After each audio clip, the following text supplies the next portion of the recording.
our capital budget. I work in construction. In fact, a shameless plug, I own one of the partners that built this beautiful building that we're in today.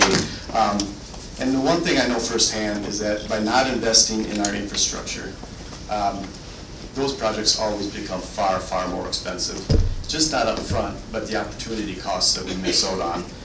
And when you look at our capital budgets requests, many of the requests that we have on our campuses is really based on the opportunity costs that we'd be missing out on if we don't act today. Our capital requests, there's several regional changing type building projects that we've talked about here in western Wisconsin, at UW Stout, UW River Falls, and UW Eau Claire. Specifically, the Eau Claire Science Building is a once-in-a-lifetime opportunity to partner with a worldwide leader, with Mayo, and completely change the world of educational research, not only for our students, but for all of western Wisconsin. I hope you consider that as you go through our capital request. As John stated, our UW system is critical to Wisconsin's economy. That's why our budget request brought to you by the Board of Regents is so important. Our budget includes $107.5 million to support programming at all of our institutions. 82.5 of that will be allocated through the outcomes-based funding model adopted by this committee 2 years ago. The other $25 million will start in year 2 and is targeted to promote the high-demanding academic fields and student support. These are critical components that we've listened to our business partners on and work closely with, all in an effort to improve our great Wisconsin workforce. This investment will help us build not only a strong budget, approved by the legislature 2 years ago, but will help us create a strong future for our state and our students. Speaking of students, we've got our ringing star right here, Regent Ryan Ring. Thank you, Regent Plant, and thank you, committee members, for this opportunity. Serving as a regent while also attending classes full-time has certainly taught me a lot. But one of the greatest things it has taught me is that the UW system has the best faculty in the world. And there's nothing more critical to the success of students in our state than the great faculty and staff. Our budget request calls for a 3% compensation increase for UW system employees in each year of the biennium, which we have graciously asked to be fully funded. As you know, the UW system funds 30% of any compensation increase, which has been typically funded with a tuition increase, while other state agencies receive full state funding.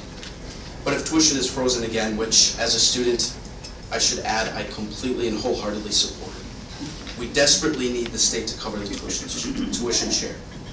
If additional funding is not made available, that would have to come out of programming or other priorities, which would have a negative impact on student life.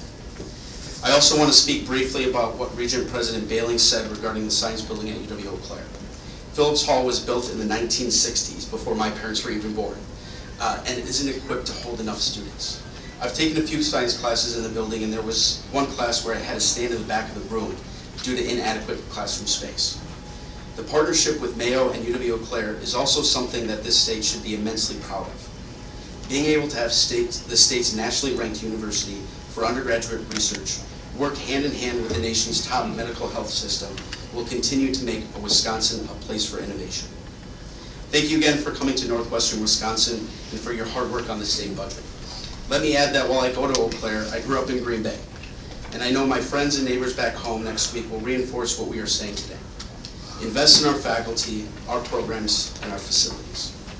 Take it from a finance major graduating in a few weeks, the return on investment of $24 for every dollar the state invests is a great return every time. Thank you very much. I'd like to introduce our director of our Legislative Fiscal Bureau, who does our work for us as a budget committee, Director Bob Blank. Could you please stand and be welcome? And I'd like to welcome Dear Advocate, on behalf of AARP, in case you haven't guessed, and AARP strongly supports the governor's proposed budget since it advances so many of the legislative priorities that we have for older Americans. Our first priority, of course, is health. We support full Medicare expansion and the reinvesting of those monies into the health of Wisconsinites. Our second priority is the financial well-being of our members.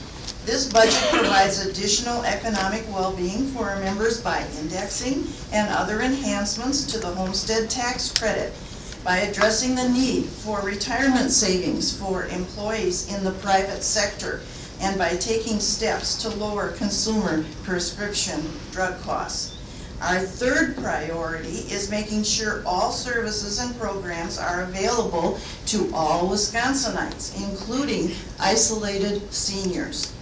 This budget does so by expansion of broadband and telehealth, by the statewide expansion of the Dementia Care Specialist Program, and by making dental health services available to many who currently do not have access to them. Our fourth priority is support of caregivers. And unfortunately, the budget falls a little short here, so we would recommend the inclusion of the Credit for Caring Act and the CARE Act in the budget. There are 4 days of testimony, which I'm sure you know well.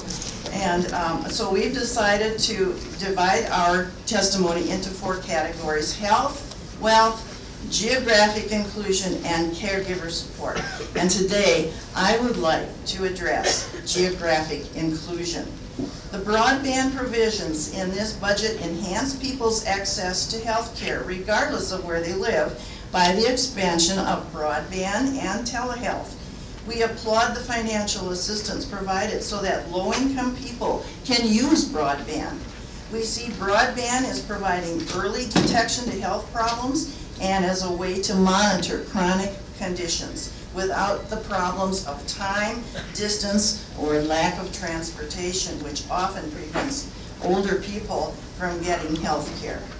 It is not easy to find transportation to doctors and clinics. The distance from rural clinics is especially critical. In the last budget, I testified for the continuation and the expansion of the Dementia Care Specialist Program, and you answered that request. Thank you. It has been wonderful, but I'm asking you to now make that program statewide. These positions are so valuable in assisting family members and those with early dementia. They educate communities by supporting the people with dementia, and everyone should be able to use the services of these specialists. Through this program, I have seen signs on the doors of churches and retail establishments indicating that they are dementia-friendly. And how great is that? Medicare does a great job of caring for us from the neck down, but the eyes, the ears, and the teeth have very limited coverage.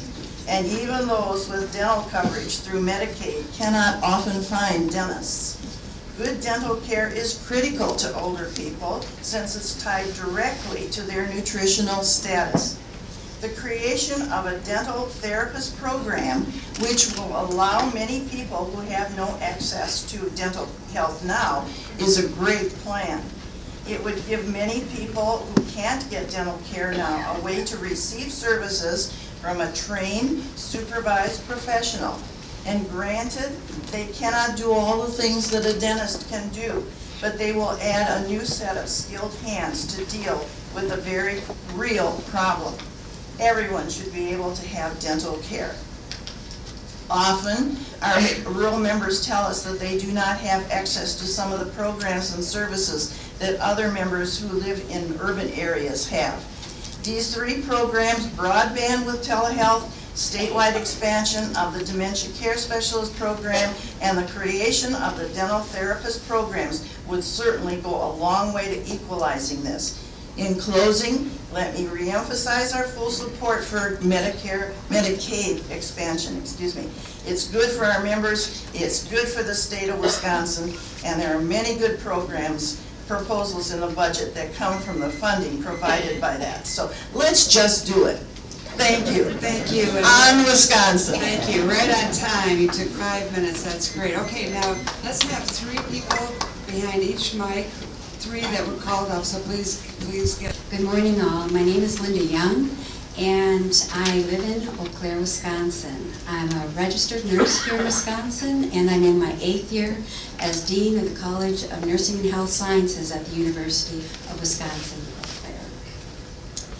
I'm also the president of ANEW, which is Administrators of Nursing Education Programs in Wisconsin. This organization is made up of all nurse educators from accredited 2-year and 4-year nursing programs. anew, together with the Wisconsin Nursing Association, are advocating that the $10 million in the state budget remain to help address the nursing faculty shortage we are experiencing here in Wisconsin. As you know, Wisconsin is facing a growing shortage of registered nurses. Nursing schools in Wisconsin currently graduate just over 3,000 students a year. By 2025, we'll need to triple this number to meet the demand for nurses, and by 2040, we will need 9 times this number annually. So going from over 3,000 to over 27,000 annually. In order to maintain the current number of RN graduates in Wisconsin, we'll need to ensure that there are faculty to teach them, just to maintain the status quo. Presently, we have approximately 825 nurse educators in our state. We are down approximately 91 nursing faculty positions, which needs to be filled in order to graduate that roughly 3,000 nursing students. Additionally, the age of nursing faculty in Wisconsin is greater than the average age of all RNs in the workforce. In my college, 61% of faculty are over the age of 50, higher than the state average of nursing faculty being 56%. 10 of my nursing faculty are currently eligible for retirement. I will be nearing an emergency situation if we don't address the nursing faculty shortage now. And I'd like to draw your attention to the bow tie. It's become our symbol for our ask, for our $10 million ask. Why the bow tie? We have a high interest of people in Wisconsin and out of the state of Wisconsin to become nurses. On my campus alone, I turn away on a semester by semester basis over half to 2/3 of the qualified applicants to be admitted to the nursing program. And that's representative of all the schools in the state of Wisconsin. So there's a high interest, right? There's also a high demand. One of the healthcare organizations in my region is asking me to help fill 75 advanced practice nurse positions in their organization. High numbers, and that's just one of the many healthcare organizations in this region. Why the bow tie? Well, the narrowing in the middle is the nursing faculty shortage. We do not have enough nursing faculty in Wisconsin to take in all the qualified nursing students and then contribute to the workforce for the high demand in the various You have about a nursing minute homes. left for your group. For the 5 minutes? Okay. So in the end, I would advocate that you support what is already in the budget, and that is the $10 million ask to address the nursing faculty shortage. Thank you. 1 minute left for your group. Good morning. I'm Martha Shekel. I'm Dean of the College of Nursing, Health, and Human Behavior at Viterbo University in La Crosse, Wisconsin, and I live in La Crosse. And I'm Jennifer Hedrick Erickson. We're the nursing faculty also at Viterbo University in La Crosse, Wisconsin. We here also graduate the 4th overall number of baccalaureate prepared nurses in the state of Wisconsin, one of the most popular majors at Viterbo University. We do enroll nearly 150 students annually, however, we still can't, and my colleagues meet the faculty shortage present, ensuring there are enough nurse educators to teach them. You see, you must have a master's degree or doctoral degree in nursing to teach nursing students. Therefore, we will not be able to meet the demands of our state. For example, as I work to hire faculty, nurse educators this academic year alone, at least 4 viable nurse educator candidates turned down offers for positions due to salaries being $30,000 to $50,000 less than what they could seek as an advanced practice registered nurse in a non-academic setting. Consequently, I spend a significant portion of my time recruiting prospective candidates one by one, persuading them to become nurse educators through showing the many benefits of educating the next generation of nurses. Thank you very much. Next group. With Family Health Center of Marshfield, which is a federally qualified health center. Federally qualified health centers provide medical, dental, mental health, and addiction care to all persons in the state of Wisconsin, regardless of their ability to pay. There are 17 community health centers in the state of Wisconsin with over 100 clinic sites, and we serve 314,000 Wisconsin residents annually. Wisconsin Community Health Centers have received the State Community Health Center grant to help support the work we do. Often the grant funds are used for innovative work that is specific to the emerging needs within our communities. We are asking for an additional $4 million over this next biennium because the State Community Health Center grant has been at level funding for the last 10 years and the need is increasing. Additional grant dollars would allow Family Health Center to expand services throughout central and northern Wisconsin. For example, the elderly can be lost persons in our communities, especially if they're receiving no in-home care. Our case management nurse has ongoing telephone calls with a woman who over time is showing signs of dementia. And we have no family visiting this person and we're working with her. Those with mental health needs are having increasing trouble finding places for care. There's a shortage of mental health care providers, and Family Health Center has removed barriers by supporting the salary of clinical social workers as they gain experience and serve their 3,000 hours before they have licensure. The investment of taxpayers' money in community health centers and in Family Health Center have reaped great rewards. A $4 million increase in the State Community Health Center grant will assure that the 1 in 20 Wisconsin residents who depend on health centers for care will be able to do so well into the future. Good morning, I'm Sheila Wex. I'm the Director of Substance Abuse Services, Family Health Center, again, Federally Qualified Health Center. And Eva is my colleague, and I'm just going to expand on that a little bit, specific to substance use disorders. People with substance use disorders who live in rural areas face major barriers in terms of travel time and access to services. While there's been a major emphasis on opioid-specific services, Family Health Centers opened 3 new addiction treatment centers covering all substances in rural northern and central Wisconsin since 2016. Telehealth is used across the sites to increase access to providers close to where the person lives, and further telehealth innovation is planned. Grant dollars increase access.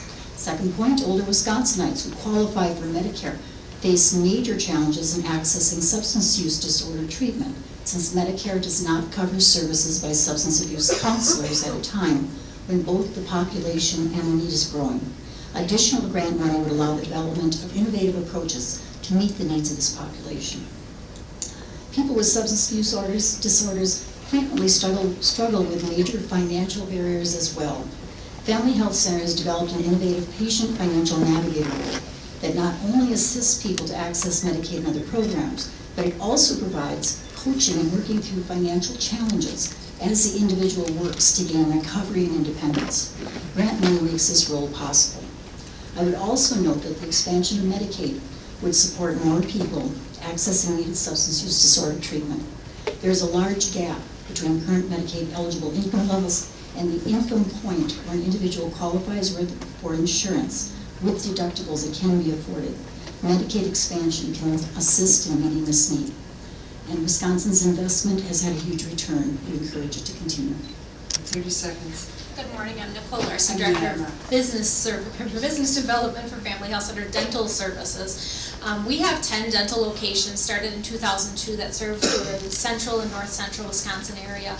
Our populations that we focus on are elderly, veterans, pregnant patients, and those who are vulnerable with limited to little access to dental coverages through their insurance programs. This funding helps us to support patients through a financial assistance program that fall under 200% of the federal poverty level. So we're able to serve a lot of elderly patients, a lot of veterans who don't have those services but also have fixed limited incomes. So I want to thank you today for listening to us, and we appreciate your support of the $4 billion increase. $4 million, sorry. Thank you. You really scared me. Hello. Hello, my name is Stacy Staffy. I'm a proud blue gold and a nurse from Eau Claire. Excuse me, can everybody hear? Raise your hand in the back if you cannot hear. Okay, some people cannot hear, so if you lift the mic, that would really help. Okay. And you can All move right. the mic depending on your height and comfort. Thank you. Okay. All right. Hello, my name is Stacy Staffney. I'm a proud blue gold and a nurse from Eau Claire, Wisconsin. I feel fortunate to have attended UW Eau Claire and now teach there as a nursing instructor. This means that every week I get to take students out into the real life situations and care for patients in the hospital. In my eyes, there's nothing more important than nursing. If you've ever been sick or hospitalized, you know how important this profession is. It's a privilege for me to be able to be a part of this profession and to teach future nurses. I'm concerned how the past budget cuts have been detrimental to the recruitment and retention of faculty at our school. As fellow colleagues leave due to retirement or deciding to teach out of state, our workload goes up. There have been 2 open tenured faculty positions vacant for the past 2 years because we cannot find people to fill them. This current system is unsustainable. If we want to maintain the status of high-level nursing programs in Wisconsin, we need to increase the number of nursing faculty in the state. From my experience as a pre-nursing advisor, it was heartbreaking to see the number of well-qualified pre-nursing students turned away. That's 1/2 to 2/3 turned away merely because we didn't have enough room. We need to support these students that want to be nurses. We need the funding to make that possible. We need your support to increase the number of nursing faculty with the $10 million ask. Thank you. Because this is a big room, please speak directly into the microphone and speak up. Thank you. Yes, and hi, we're a group to support ANEW as well. And my name is Carrie Stinson. I'm from Amory, Wisconsin. I'm the mother of 4 young children and a soldier's wife. My husband has served in the Army National Guard for 20 years and is currently gearing up for his 7th overseas deployment. I'm also a registered nurse and have been for 11 years. We are definitely a service-driven family. I'm currently a graduate student at the University of Wisconsin in Eau Claire in their DNP Doctor of Nursing Practice program. I plan to graduate in May with $80,000 of school loan debt. Embarking on this education journey has not been without great sacrifice. My employer was unable to accommodate my school schedule, forcing me to reduce my hours to pool status with no guaranteed income. My family has struggled financially and has sacrificed immeasurable amounts of time and depended on others for support for my DNP program commitments. My student loan is not only due to tuition and books, it is also due to the cost of daycare and living expenses so that I could complete this coursework. It has not been easy, but this degree is not for my own personal growth. It is critical for sustaining and advancing the entire nursing profession. The nursing shortage is real. My nurse colleagues are also sacrificing, working double shifts and short staff to provide essential care to our patients. We need this $10 million ask to support increasing nursing faculty to help fix the problem, the knot in the bow tie. We need more nurse educators to produce more nurses.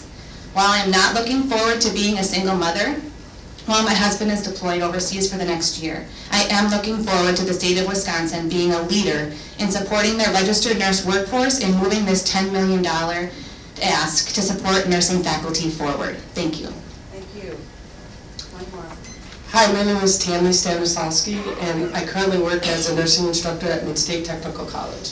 I'm employed as a part-time nursing instructor, but currently fill the role of 3 part-time staff due to the short supply of nursing instructors available in my area.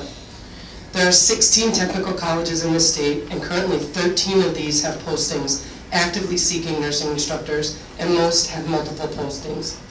At my institution, it is calculated that for every 1 open instructor position, it means 30 nursing students who cannot be admitted into our nursing program. I recently surveyed 2 technical colleges, one in Green Bay and one in Wisconsin Rapids, and found that 66% of the nursing instructor workforce at these campuses are 41 years of age or older, with 32% being 51 years or older with the retirement age of 55. I fear how the aging of our nursing instructor staff will further impact the shortage we currently have, and how that will impact healthcare across our state, making this ask so important. We hope our message is heard, and we implore everyone to reflect on a public without nurses prepared to provide them with safe, quality care. We ask you to please support the $10 million ask to increase the number of nurse educators, which will increase the number of nurses in the state of Wisconsin. The very lives of Wisconsin citizens and your voters depends on it. Thank you. Thank you very much. From Menominee, Wisconsin. I'm speaking for the League of Women Voters, Greater Chippewa Valley. Each of us have taken one portion of Greater League of Women Voters things. I am speaking for water protection and quality in this budget. Contaminated drinking water is a tragedy striking a growing number of Wisconsin residents, with well water containing E. coli, nitrate, PFAS compounds, and other adulterants turning up around the state, and with many lead service lines still in use by communities. I remember an old song, "The land of sky blue waters."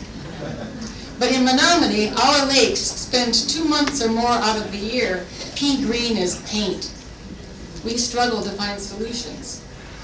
Meanwhile, our private rural wells are under threat. Agricultural, chemical usage, large farm manure storage and spreading procedures, septic spreading on land not properly chosen for it, disrupted high-capacity wells for irrigation and for sand mines that draw down water levels, and new rural housing built too dense, drinking each other's sewage. My family purchased a field to protect our well, but there's a septic spread 700 sandy feet from our house. We have only one aquifer in western Wisconsin, stretching down to Madison. If groundwater gets contaminated, it's expensive and often technologically impossible to fix. We must study these threats and make policy to control them. $70 million in bonding and 5 additional science positions is a good start. The League of Women Voters of Greater Chippewa Valley believes that access to clean drinking water is a public trust and fundamental right, essential to the quality of life and a strong economy. Thank you.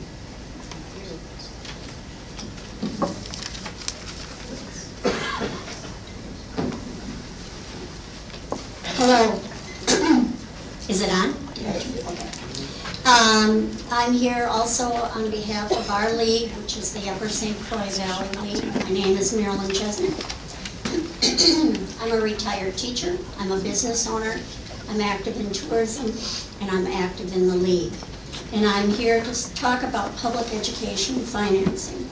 The League of Women Voters, the Upper St. Croix Valley, strongly supports the reinvestment in public education proposed in the governor's state budget.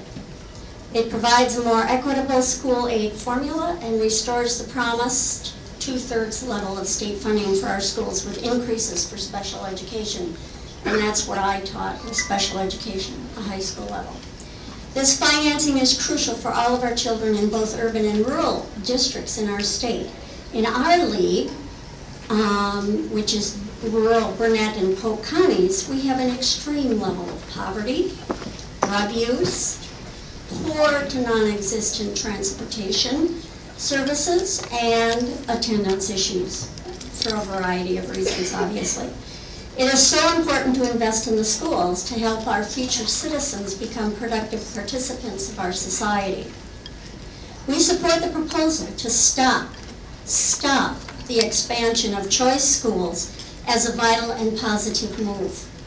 Schools receiving taxpayer funds should be within the public school system and should have the same standards of accountability as the public schools. Local taxpayers, on another note, have continually voted to remedy financial shortfalls for their schools and clearly demonstrated their support for education. This legislature must do the same.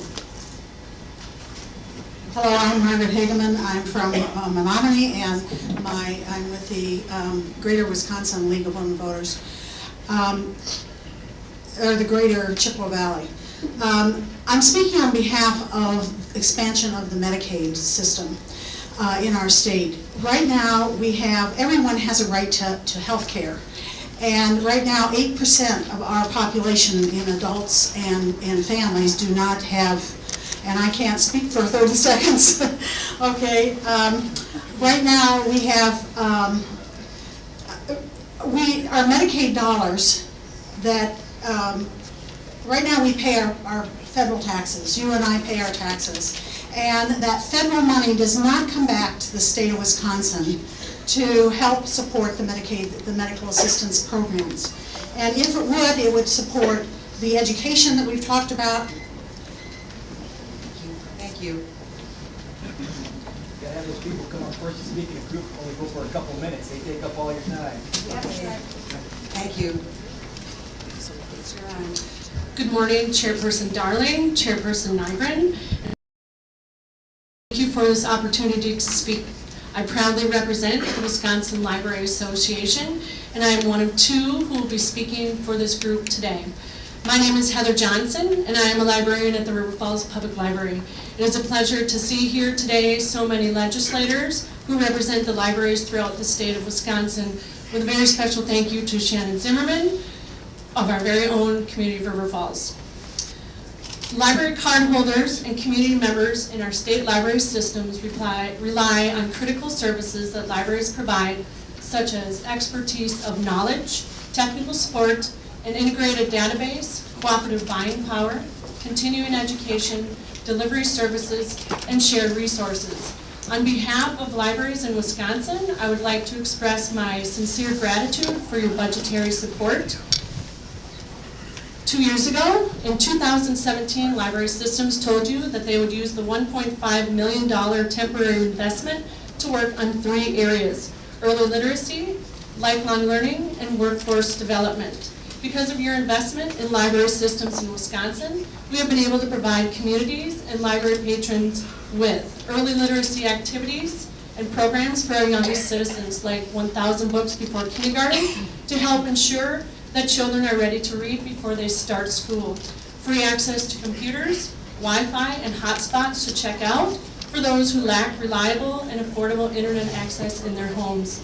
Workforce support to improve skills, change careers, and enrich lifelong learning and apply for jobs.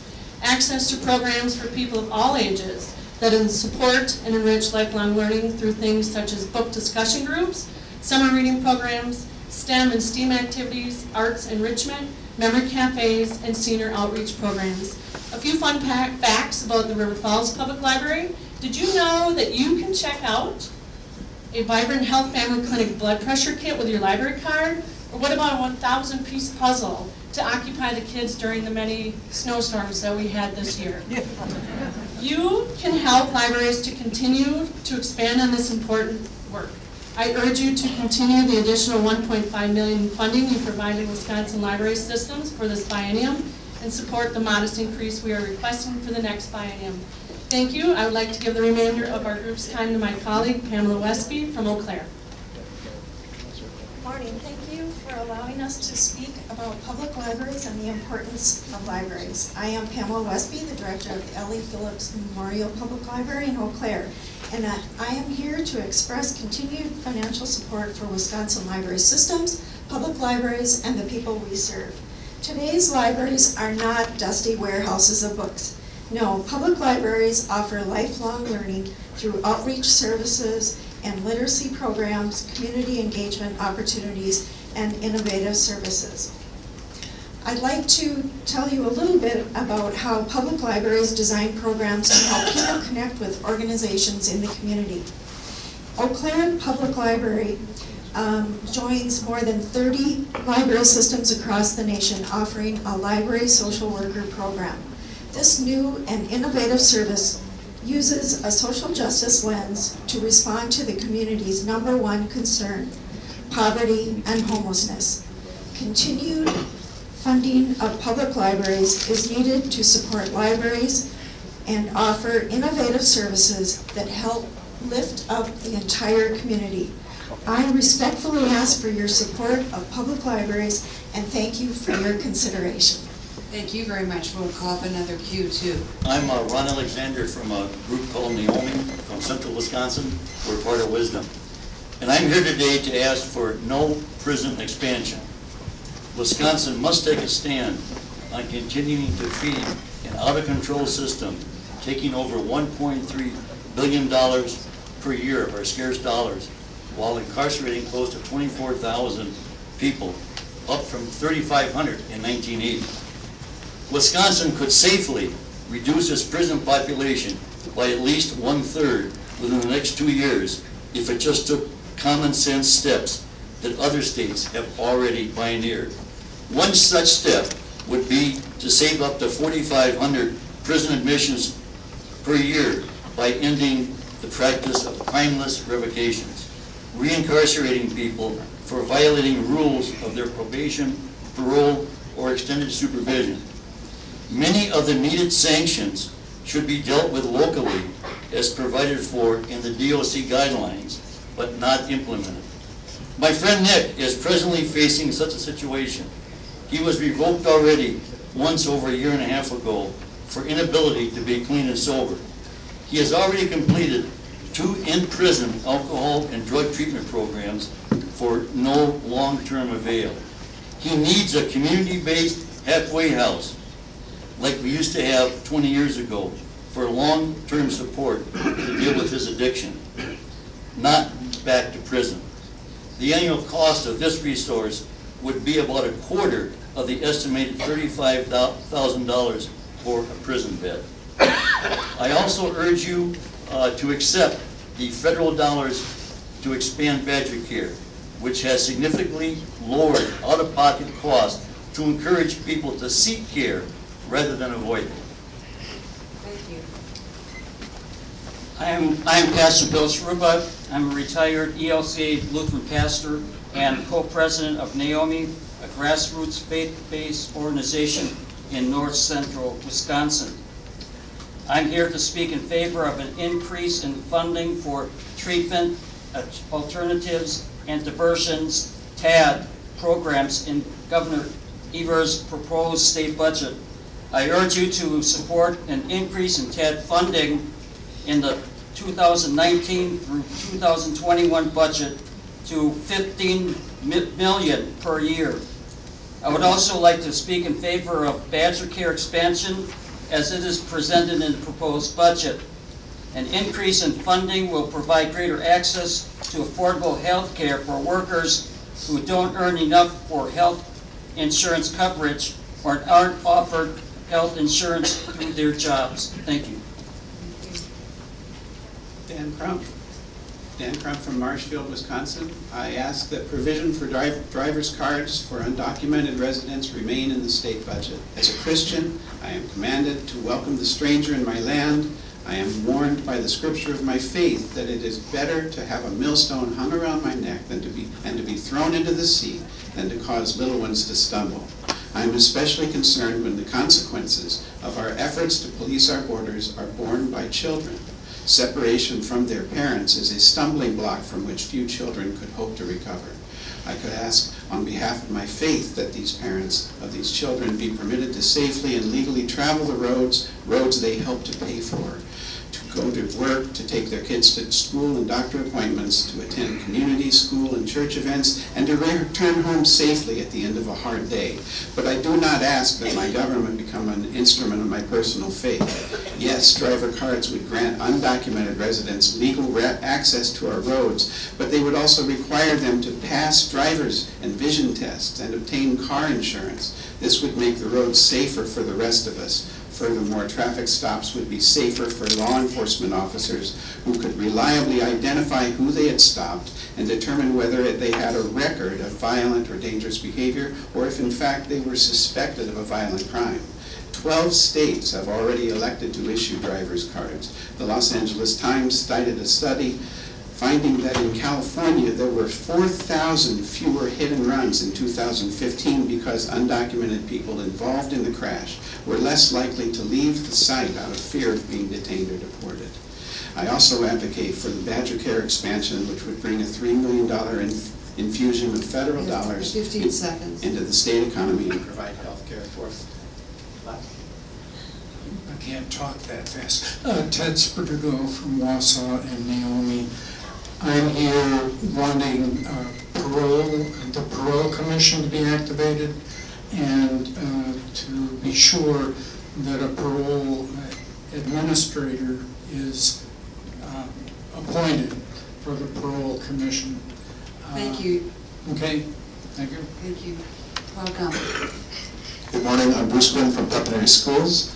I'd like to thank the Joint Finance opportunity to address your committee in regards to the 2019-2021 biennial budget. Also like to thank Representative Petrick and State Senator Smith for being here with us today too.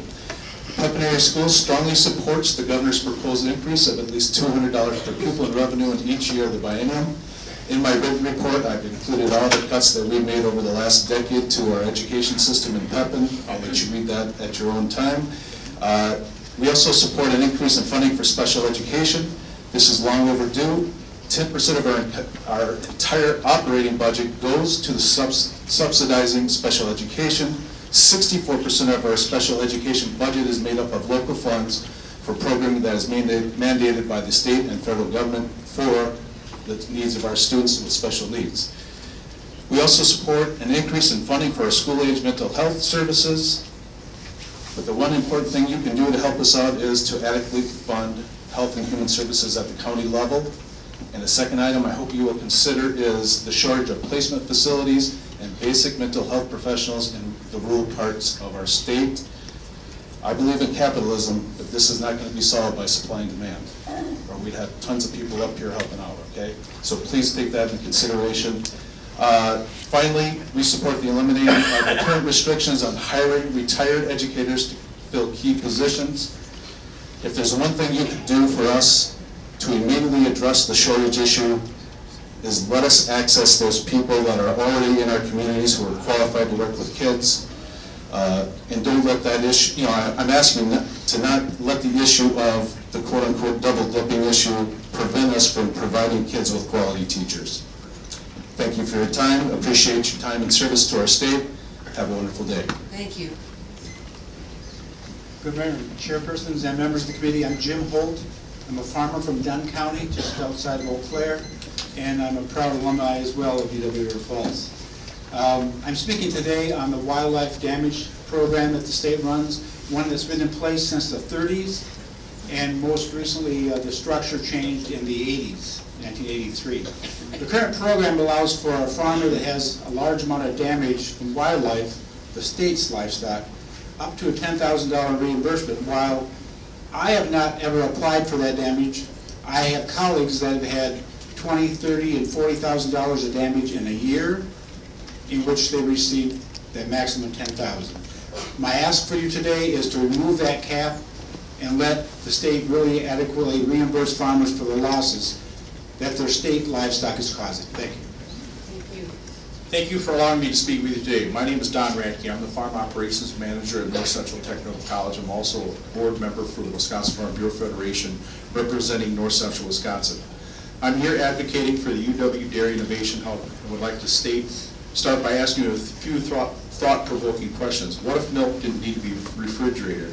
What if manure had a valuable byproduct? What if there was an easy test for determining soil health? These are all intriguing questions that require additional research. Exploration is already being done on how the nutritional value of a gallon of milk can be concentrated into a 3-ounce package with a 2-year shelf life that doesn't need refrigeration or pasteurization. And there is still all the nutrient value of a gallon of milk. Could we use the same concept with manure?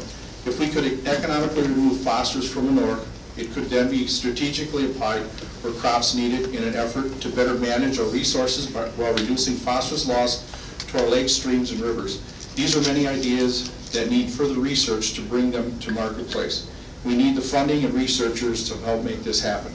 The new technology potential for dairy is exciting. Advancements in A2 milk allows for easier digestion, resulting in kefir products, which is cultured milk smoothie. Reevaluating farm practices that support healthy soil and clean water are constantly taking place on Wisconsin farms. But we must do more, and we need help. It is imperative that we continue funding research, driving innovation, and marketing our products moving forward in order to help make agriculture more sustainable in the state of Wisconsin. All of these ideas, plus many more, are possible through support and annual funding for the $7.6 million UW Dairy Innovation Hub proposal. Together, we can make Wisconsin an innovative leader for the egg industry throughout the globe. Thank you. Joe Brager. I'm here. We have a wonderful link in Wisconsin. We have the farmer, the extension specialist, and the integrated research specialist. The governor's proposal includes getting 20 full-time equivalents into extension, and I applaud this. I'm here today to ask that the budget also be amended to support $15 million over the biennium to fund research position for state integrated research specialists who hold a joint appointment between UW Agriculture and Extension.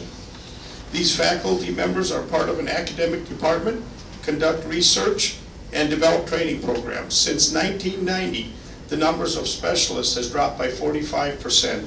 In the last year, funding for UW Cal specialists has dropped by $865,000. Some of the positions lost: dairy markets, forage, farm finance, milk quality, beef production, insect pest management, ruminant nutrition, farmstead planning. I'm a beneficiary of many of these programs. I've worked with my county agent and had many research specialists out at our farm.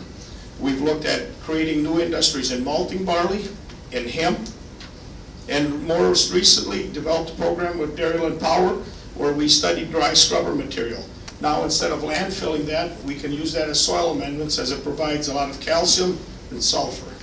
One of the greatest programs I've ever been involved with, due to a lot of this funding, is the Wisconsin Discovery Farms program.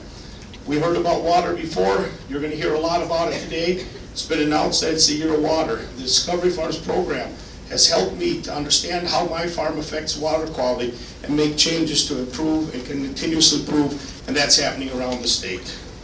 With the loss of 691 dairy farms in Wisconsin last year, it has never been more important to invest in Wisconsin's $89 billion cash cow, agriculture. I therefore humbly ask you to please continue to fund the knowledge that will continue to build Wisconsin agriculture. Thank you. Thank you. Good morning, and thanks for being here today. My name is Jerry Poling. I'm representing the Communications Office at UW Stuff. And I'd just like to introduce our two speakers today, Chancellor Bob Meyer, followed by Provost Patrick Gifford. Coming to Western Wisconsin and hearing our issues, and thanks to Chancellor Van Galen for hosting us today. As some of you know, I'm retiring as of August 18th, and I want to thank all our legislators in this room and those that I've had the pleasure to work with over 32 years for their support of UW system. As Jerry mentioned, I'm here today with Provost Guilfoyle to lend my voice to those who are advocating for legislative approval of UW System's 2019-21 budget request, as well as a capital project that is part of that proposed budget. This support is incredibly important for our employers in Western Wisconsin. That's because these employers depend upon our graduates to fill their workforce needs.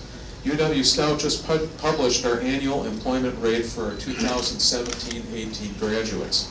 This report showed an amazing 98.7% employment rate for our graduates within 6 months of leaving campus.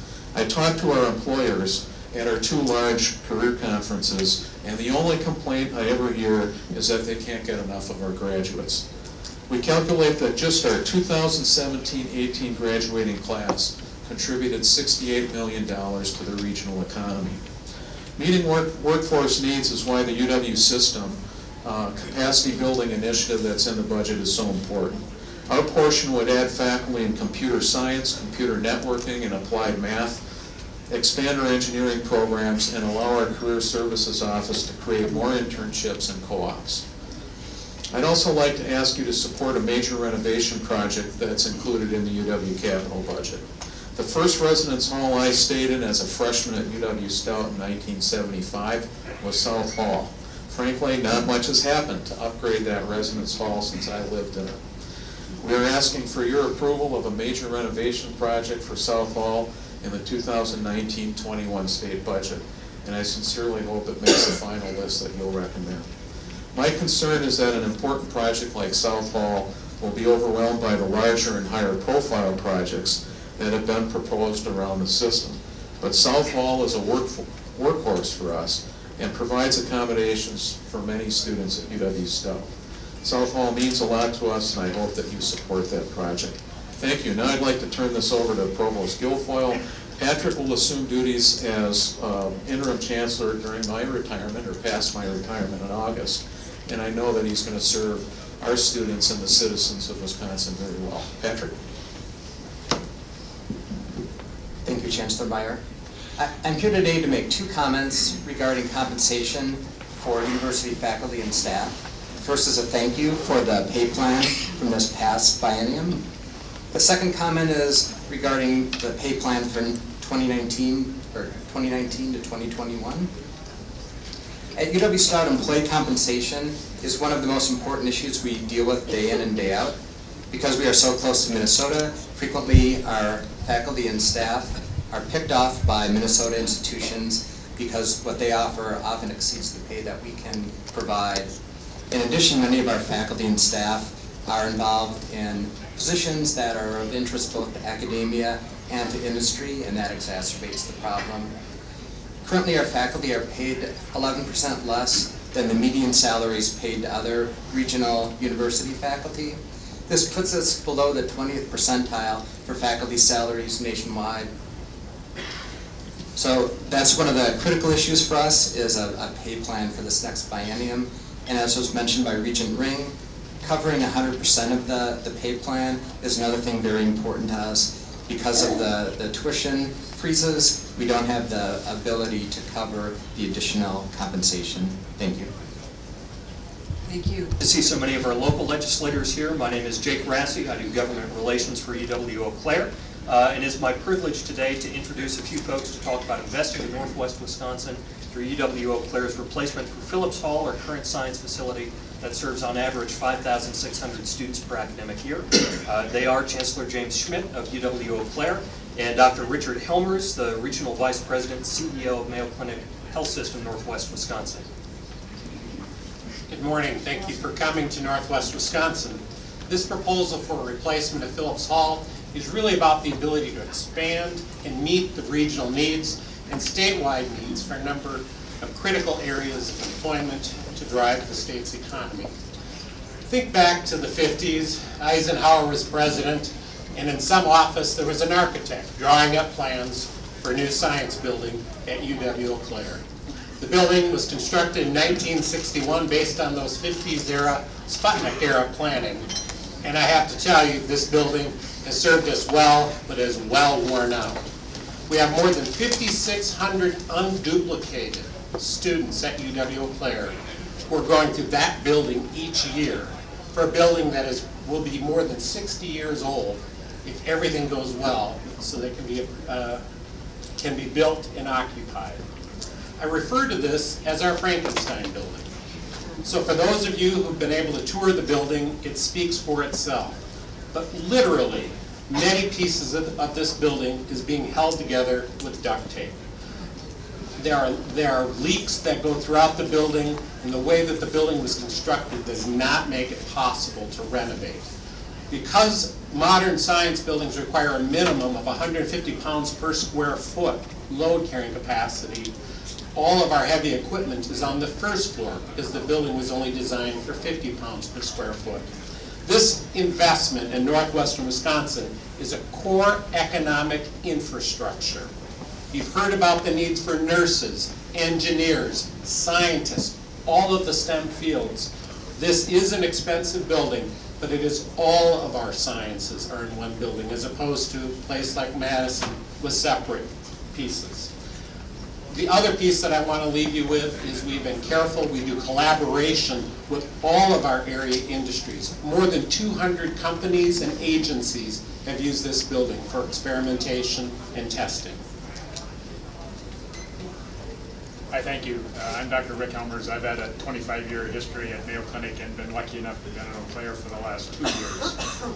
The 3-shield logo at Mayo Clinic represents clinical practice. That's the biggest shield. That's what we do. But the smaller shields represent research and education. And at Mayo Clinic, we feel strongly that research and education allows one to be the best provider possible. The Mayo brothers realized 100 years ago you're the best provider you can be when you're challenged by young learners and involved in the creation of new knowledge. So that's why it was natural for us to enter into our collaborative research agreement with UW-Eau Claire 2 years ago because of the incredible reputation that they have. And so as we've developed this relationship further, it became only natural that we would want to occupy part of this science building in order so that our scientists and physicians could work hand in hand with the scientists at UW-Eau Claire. so that we have set a philanthropic goal of $13.7 million to fund 10,000 square feet in this building, so that we can work together to not only train the scientists and physicians of the future, but to lead to additional discoveries that will help the health of all people in the Chippewa Valley, and in particular, we're interested in rural health needs. So thank you very much. Thank you. Thank you. Thank you and good morning. My name is Mark Tyler. I serve in a number of roles across the state, but I want to be clear, today I'm president of OEM Fabricators, talking as a manufacturer and as an employer. This region has been extremely collaborative. K-12, technical colleges, and universities have worked together, oftentimes bridging each other's resource gaps. And I have a specific request, which I'll get to in a minute, but I want to point out one area in particular that is core to workforce development in this region and more broadly in Wisconsin, and that is the expansion of STEM education and in engineering. There was a collaboration that was put together by Stout, Eau Claire, and River Falls called the Northwestern Wisconsin Engineering Consortium. The challenge was getting new engineering programs into this region against those other campuses that didn't want to expand engineering. But we needed it. We needed to grow our own. And we were fortunate that that collaboration has resulted in a number of very impactful engineering programs in the area.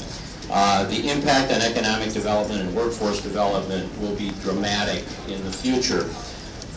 But there's a missing piece, and that is we need the facilities to underpin this progress, and that piece that we need underpinned is the science building at Eau Claire and the science building at River Falls. So my specific request is to please strongly consider those in the next budget. Thank you. Thank you.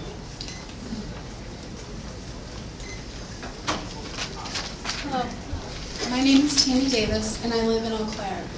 I have lived the entirety of my 47 years at or below the federal poverty level. When I was in high school, my mother worked 3 jobs to support my siblings and me.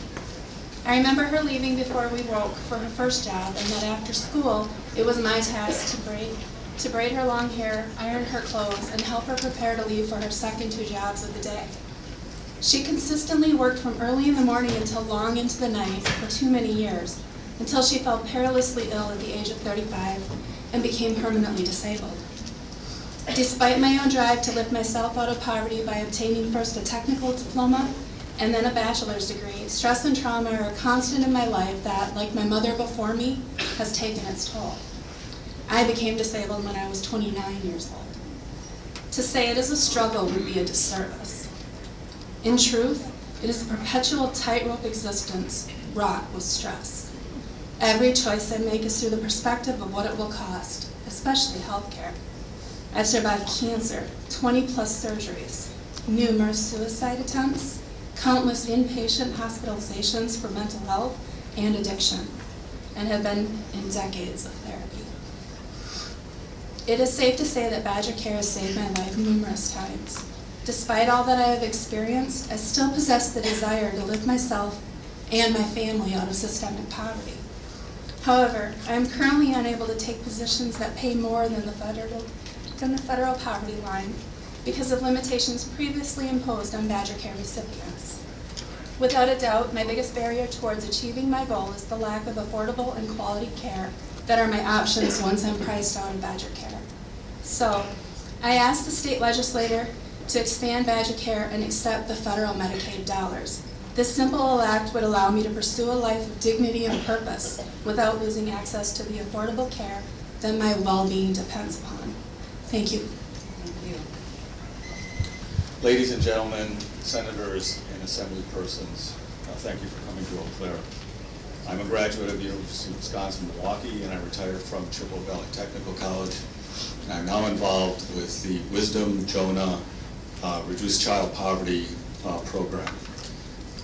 The goal of that program is to reduce childhood poverty and racial disparity by 1/2 in the next 10 years. So what are we concerned with here in Wisconsin? The childhood poverty rate in Wisconsin, based on the federal standard, is 17%. The federal standard does not only deals with the cost of food, however, and a better metric for that is actually the ALICE data, which is done by United Way. And when we look at the ALICE data, the child poverty rate in Wisconsin is 38%. 38%. The worst county in Wisconsin is Menominee County at 62%. This is an issue that is bipartisan, and it's something that we need to deal with through the state and through some funding. The problem with poverty is that it's generational. The problem with poverty is there's also a great racial disparity. Blacks, for example, have 5 times the poverty of whites in our state. It has been shown through long-term studies that the most important years in a child's life are the first 3 to 5 years. That's the time when the human brain develops to 85% of its total size as an adult. And when children are faced with poverty and induced trauma as a result of poverty, the brain doesn't develop appropriately, and the adult outcomes are very significantly poor. For example, longevity, lifespan has been shown to be reduced by as much as 8 years for people living in poverty. In addition, the poverty leads to a variety of different consequences and adult outcomes, which are very costly to the public. I'm talking about incarceration, diseases, I'm talking about mental illness, substance abuse, and so on. In 2013, the cost to our country was $213 billion.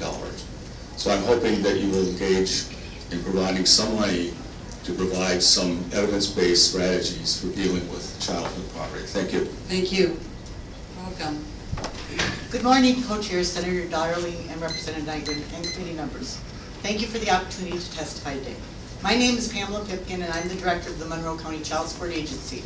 With me is Megan Cluck, the manager of the Eau Claire County Child Support Agency, and Lisa Plunkett, the administrator of the St. Croix County Child Support Agency, and also the coordinator for the Buffalo and Pepin County Child Support programs. We're here today to ask that you increase local child support funding by $1.5 million per year, and that you remove the proposed elimination of birth cost recovery from the budget bill.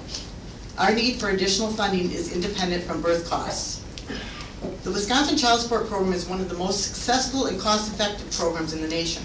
In 2018, for every dollar spent on the program, $5.80 was collected, and we ranked 4th in the nation in collection of current support. That's a decrease from 2nd in 2017. The funding increase we are requesting is integral to providing individualized services, managing increased caseloads, and maintaining our place as a top performer in the nation. In each of our counties, the average caseload for a worker is over 700 cases. Unfortunately, our strong performance is at risk without additional state funds. For the last decade, state funding for child support has been flat. During that time, county child support staffing has been cut by nearly 9%, while caseloads have increased nearly 6%. The need for services is also growing. Nearly 40% of Wisconsin children born in 2016 were born to unmarried mothers, and 68%, or over 145,000 children, were born in poor families in Wisconsin and only live with a single parent. Agencies have also incurred additional costs due to changing regulations.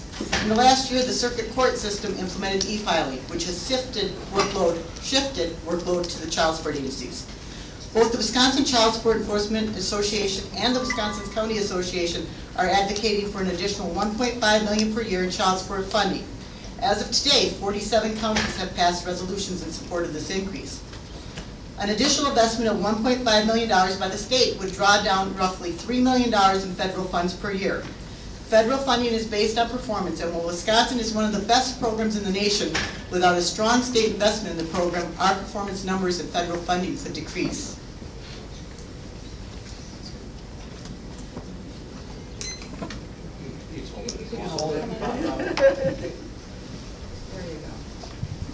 We are also asking that you remove the proposed elimination of birth cost recovery from the budget bill. Currently, under Wisconsin law, an unmarried father may be required to contribute to the cost of his child's birth based on his ability to pay. This is called birth cost recovery, and it applies whether the mother paid out-of-pocket costs or if the birth was paid for by Medicaid.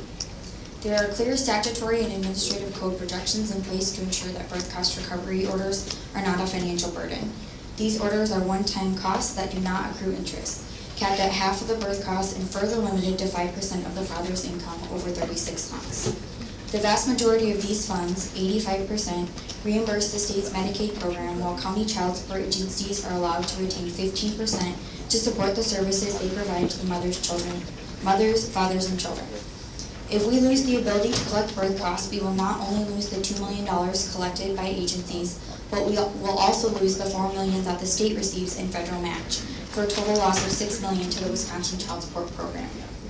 Birth cost recovery is a sound public policy and should not be eliminated. It is based on a father's ability to pay, is consistent with well-established public policy that Medicaid is the payer of last resort, and ensures that fathers contribute to the birth of their children to the extent that they are able. An investment in the Wisconsin Child Support Program is an investment in Wisconsin's children. In addition to providing critical economic security to children, local child support agencies provide services to both parents. This includes helping alleged fathers establish paternity, organizing job fairs, addressing barriers to employment, and helping parents who have been released from incarceration. We are asking that you support a $1.5 million per year increase to local child support services and remove the elimination of birth cost recovery from the budget. Even if the birth cost provision is removed, we still need the $1.5 million per year increase in child support funding. Thank you for taking the time to listen to us. Thank you. Next. Good morning. My name is Hillary Roth. I'm from Altoona, Wisconsin. I'm the mom of two gifted and talented daughters. I sit on the board of the Wisconsin Association for Talented and Gifted, and I'm here today on their behalf. To get a bit of a comparative information, gifted education is funded in Iowa at $37.6 million, in Minnesota $12.2 million, Ohio $73.5 million. Currently in Wisconsin, funds for gifted education are at the level of $237,000. That's correct, you can fact check it. $237,000 is what we are giving to the brightest students in our states, while other states are funding them at tens of millions of dollars. Giftedness is found in students from all socioeconomic and racial groups, and without proper identification and appropriate programming, gifted children are at a great risk for underachievement and dropping out of school. These are quirky kids, brilliantly smart, but quirky and in need of support and guidance as they challenge themselves and those around them. I guarantee you, an unchallenged gifted student in a classroom will find ways to occupy themselves that are less than desirable. Behaviors that range from, and I'm going to admit this was my child, organizing a march for freedom in their school, and I have to add she did overturn the rule that she was standing up for, but I digress, to acting out in more destructive ways. Anxiety, self-harm, and suicidal ideation are common amongst gifted learners. Gifted kids have minds that never stop, and those minds must be challenged and supported. It's time to take the lid off learning for these young people. Our ask is for you to support the Blue Ribbon Commission's $2.5 million funding option for gifted education, which will be used to increase funding for competitive grants. We would also ask that DPI be given the authority to use a portion of that $2.5 million to designate personnel to process those grants. I thank you for your time. Thank you. I'm the district administrator at the school district of New Ridge. On behalf of all 3,463 students, 426 staff members, and our Board of Education, I'd like to thank you for this opportunity to address you today. As a district, we fully support at least a 200 per pupil general revenue increase in each year of the biennium. These increases are crucial for our district to maintain a high level of educational opportunities for the students we serve. In addition, rising healthcare, product, and service costs continue to outpace the needed revenue in our pursuit of educational excellence. As a district, we fully support the governor's proposed increase in funding for special education. This year, we have transferred $4,100,000 just to cover what the state and federal government does not. As a district, we are experiencing a 1.2% student enrollment increase. Along with this student enrollment increase, includes additional needs. Without an increase in reimbursement percentage, we are not able to provide additional staff to support our students' needs. As a community, we have faced our share of student tragedies, which includes 5 student deaths this past year alone. As a continuing district, our team of staff members have responded to each challenge with care and patience, together rallying around one another. As a district, we have been fortunate to have received grants and programming such as trauma-sensitive training. As a community, we fully support the governor's proposed increase in funding for school mental health. It is in these times of need our staff put aside their own personal and family struggles as they continue to help throughout our students on another day. I am grateful for that. However, educators are not currently equipped to handle the increase in mental health needs. As a district, we fully support eliminating current restriction to hire retired educators to fill positions. I recently had the pleasure to sit on a Wisconsin economy discussion with economics professor Dr. Noah Williams. In his presentation, he outlined both the facts and rationale around the worker shortage we are all feeling. As you know, this concern is not going away. Our students deserve the best human being in front of them, providing direct instructions. Thank you for your time. Thank you. Good morning. My name is Joanne Hayden, and I'm from Wisconsin Early Childhood Association. I'm here today to speak on behalf of child care providers, especially in Wisconsin's rural areas, in which the number of these programs have decreased steadily over years. I have been working with both family child care programs and center-based programs in this part of our state for 25 years. What I know from this experience is that providers work incredibly long hours and are finding it more and more difficult to meet the increasing demands of their jobs, while also facing significant staffing challenges.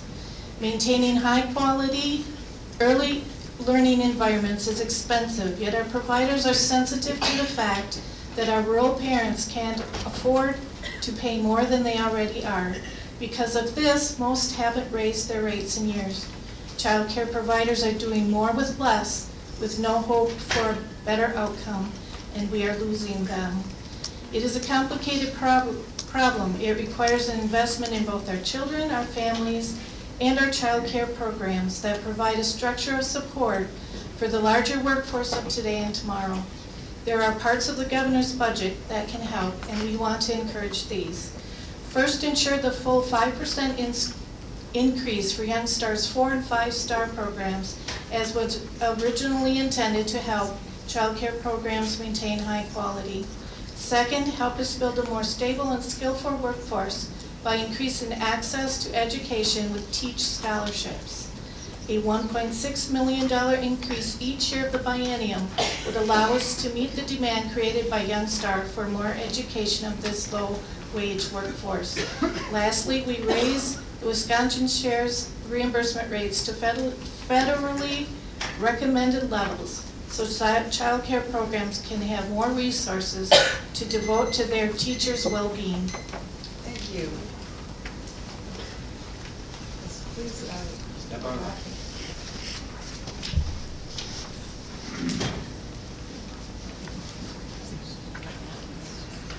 Just take it out.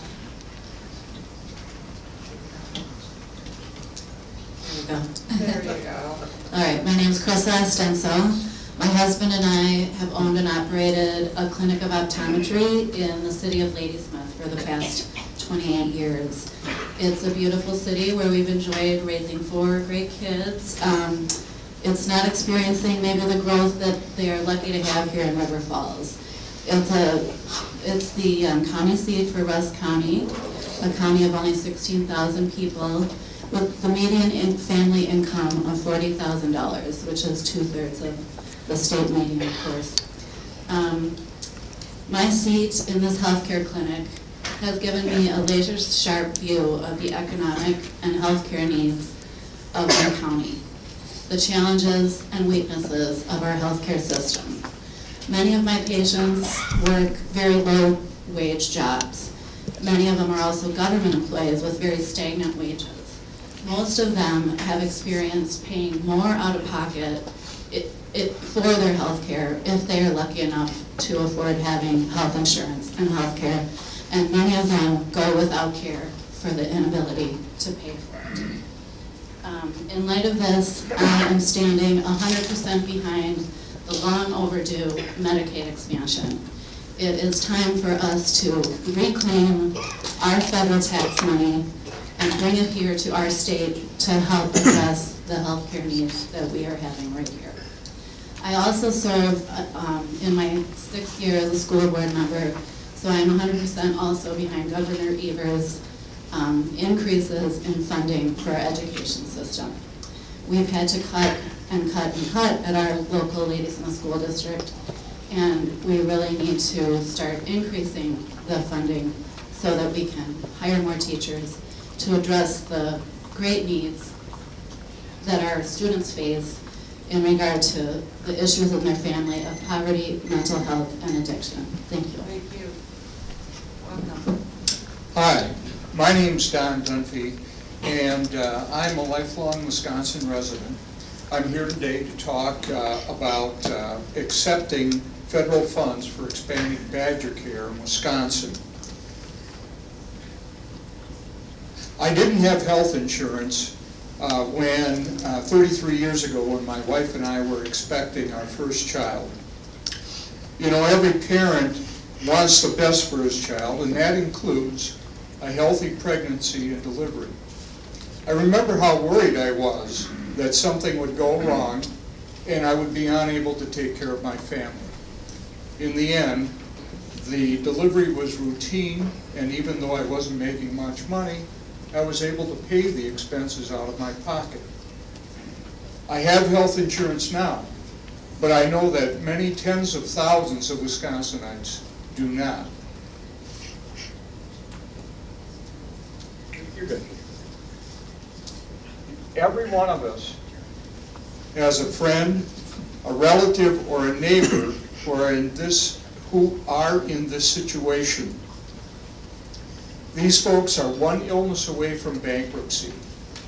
And I would ask that the legislature accept the federal dollars to expand Badger Care that are available through the Affordable Care Act. It would mean that 80,000 more Wisconsinites would be able to afford health insurance. I'd like to use the rest of my time to ask the legislature to accept Governor Evers' proposal to allow undocumented immigrants to obtain driver's licenses. These folks are here to work. Driving is essential to their livelihood, especially in the rural areas of the state. Thank you. Thank you. A professor of political science and public administration at the University of Wisconsin-La Crosse.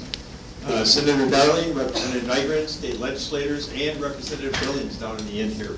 I'd like to thank you all for holding this hearing in western Wisconsin. For many of you, I know it's a really long drive, and I wanted to let you know that we really appreciate you all being here. I'm here to support three things in the state budget. First, renewed support for the UW campuses by reinvesting in higher education in Wisconsin. This started under Governor Walker's last budget and continued under Governor Evers' budget proposal as well. I've been teaching in the UW system for 45 years, and I have to tell you I've been truly worried about the past budget cuts over the years and what it's done to the quality of a very great higher education institution. Secondly, as part of this reinvestment, the proposed fully funded 2% plus 2% salary increase for personnel is badly needed to reverse a trend of flat and declining incomes for most employees over the past decade. This has affected fewer applicants of positions, not getting top people, going down to number 4 or 5 in the list, and failed searches as well. Third, I'd like to urge you to support the capital budget proposal of the State Building Commission. Specifically two things. One is the deferred maintenance items. I know other people have mentioned this, but this has been kicked down the road for a long time. It's time to do something about it. Please don't let the infrastructure of the great university system continue to deteriorate. And finally, as part of the capital budget proposal, I ask you to fund UW-La Crosse's Phase 2 of the Prairie Springs Science Building. We've completed Phase 1, but like a half a house, basically we need Phase 2 to be completed as well. So anyway, thank you very much for your attention. I appreciate being here. Thank you. Hi, I'm Nikki Walsh. I'm with Chippewa Valley Expo. I am a 35-year-old mother of 2. I am an addict. From the time that I was young, I used drugs or alcohol. I was stuck in a vicious cycle since before I was a teenager. I didn't know how to live a legit or sober life. Alcoholism and drug addiction run in my family. I was in my 20s before I realized that anyone went a day without drinking or doing drugs. I sought out toxic relationships, where abuse was normal. I came into recovery court in Chippewa, a broken woman given a last chance by probation. Recovery court helped build me up, find support and options, and help me become a sober mother to my 2 children and my 13-year-old nephew. I learned how to work and slowly how to live in society, which being labeled a drug addict is one of the hardest things to do. Not only are we labeled, but we have limited options. Nobody wants to rent to us or give us stable employment. Recovery court helped me break down some of those barriers I had kept running into. Without the support of my wonderful team, I would have given up. With their help, I was able to get and stay sober, leave a toxic marriage. I believe in the power of recovery courts. My friend applied for recovery court but was turned down twice on separate occasions. I watched her come in and out of jail. Along with that, I sat time with her daughter, who lost 3 children into the system because of her drug use. The same friend was sitting time in county jail on a drug-related violation when her oldest son died of an overdose. Close to the 1-year anniversary, her other son, who was using, committed suicide. I watched as this family was ripped apart, and I look at how completely different our paths are because I was given this opportunity of recovery court and she wasn't. In this budget, will you support a $15 million increase to treatment alternative and diversion programs? These programs do work, and they can save many, many more lives. Thank you. Thank you. My name is Anthony, and I just got out of prison 35 days ago. This is what an inmate looks like. I've done 14 years, 3 months, and 3 weeks of my life behind bars for drug and alcohol-related crimes. I've never once been offered treatment, AODA programs, or any type of treatment alternative. I went to prison for 10 years when I was 17 years old, and because of truth in sentencing, I did every single day of it. I've never been offered any type of help in or out of prison. In the state of Wisconsin, we have 29,000 people in prison, over 3/4 of them for drug or alcohol-related crimes. What's surprising is the fact that there are only about 700 beds, roughly, available for drug and alcohol programs. That just goes to show that Wisconsin does not care about rehabilitating or fixing our inmate population. Wisconsin is a mass incarceration state, anything and everything they lock you up for. We have almost 30,000 people in prison right now. We are the same in population as Minnesota, which has less than half of the population for prison that we do. They are less than 13,000. We also have a 91% recidivism rate. That means for every 100 people that come to prison in the state of Wisconsin, 91 of them are coming back, where Minnesota is about 54%.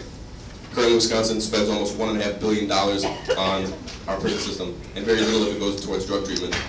Let's think about a 91% failure rate. If you did anything in your life and they told you that you had a 91% failure rate, would you do it? Would you continue on doing it? Would you find something else to do? If I join the military and I try to become a United States Navy SEAL or United States Army Special Forces Green Beret, they only have an 80% fail rate. That means a 20% pass rate, where I have a 9% pass rate. So I have a better chance of becoming the world's most elite military soldier than I do at completing 3 years of probation in the state of Wisconsin.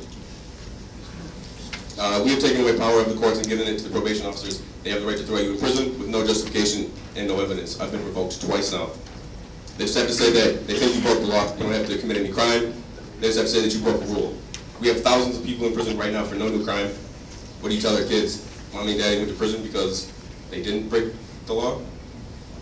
While I'm not excusing people or any crime that they've committed. Thank you very much. Good morning. My name is Sarah Ferber. I'm the Associate Director of Ex-Incarcerated People Organizing, and I live in Eau Claire, Wisconsin. For 15 years of my life, I was trapped in a cycle of domestic violence, active substance use disorder, and criminal behavior. I was blessed to have the best possible outcome with my sentence by being accepted into a treatment court. Treatment court gave me access to the services I needed to overcome my addiction. It also guided me as I rebuilt my entire support system. Prior to this, the only life I knew was the one that resulted in my conviction history. Abstaining from drug use was the easy part. The most difficult part was relearning what my unique overall path to wellness would look like. Recently, I was discharged from probation despite the fact that our justice system is broken. There are many people like me in Wisconsin, those of us who built our own lives as we navigated returning to the community in a system that was built to keep us trapped. We want to help rebuild the communities and use our experiences to improve the justice system. Today, we've heard people give compelling statements in favor of reinvesting in the education system and rethinking how we incarcerate people. We need the chance to heal ourselves and our neighbors. We need the states to also invest in programs that work and that keep families together. Treatment Court specifically saves at least $2 for every dollar invested in the program, according to a 2012 health impact assessment Wisdom participated in. This savings does not consider the countless lives like mine that will be saved by getting a real chance at rehabilitation. The governor's proposed budget only included $1 million increase in TAD funding. This is not enough. Programs only work when brought to the scale of the problem, and mass incarceration is a huge problem. According to another study, Wisconsin could drastically reduce their incarcerated population by investing at least $15 million increase in TAD funding in this budget. The governor's budget also included at least 400 new prison beds. We need to stop throwing money in a system that is not working. Citizens who are struggling with mental health deserve a chance. They deserve better treatment than prison. Thank you. Joe, let's call another. Director of Operations and Finance for River Falls Area Hospital. My name is Steve Massey. I'm CEO of Westfields Hospital and Clinic in New Richmond, Wisconsin. Thank you for the opportunity to support the provisions in the governor's budget that increases the reimbursement for Wisconsin's hospitals and healthcare providers. So Wisconsin's hospitals are committed to providing high-quality healthcare, and we've met that measure. In 11 of the last 12 years, Wisconsin's been in top 4 as far as providing quality healthcare. But maintaining high-quality, high-value healthcare in a rural community takes dedication by our staff and significant financial resources to maintain the provider workforce and technology needs of our hospitals. The governor's budget includes significant investments in Medicaid reimbursement for hospitals, an increase of $365 million over the next biennium for Wisconsin hospitals and $69 million for behavioral health providers, and the rural critical care supplement. Okay, the budget increases funding for the Medicaid disproportionate to our hospitals, which we refer to as DISH, and the rural critical care supplement as organizations that are supported by the state's DISH program. We ask you to support and build upon the increases included in this budget.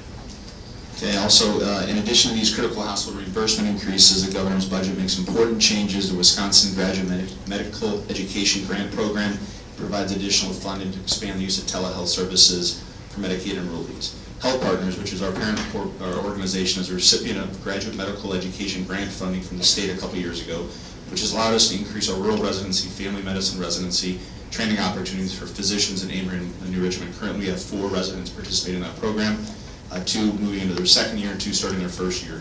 Health Partners has also partnered with Alina to utilize telehealth to expand behavioral health services for rural communities, especially for those patients in mental health crisis that are in our emergency departments. In addition, increasing reimbursement for behavioral health providers serving Medicaid patients will provide more resources to add provider capacity. We support reimbursement increases, including the governor's proposed budget for behavioral health. I want to make sure that those increases go towards psychiatrists and advanced practice nurses with psychiatric specialty. These are key providers within the hospitals and health systems to treat patients in crisis or in need of higher acuity behavioral health care. Lawmakers of both parties, done frequently in the context of the policy debate on Medicaid expansion, have stated that Medicaid provider rates in Wisconsin are a problem that shifts costs and makes health care less affordable for Wisconsin families and businesses.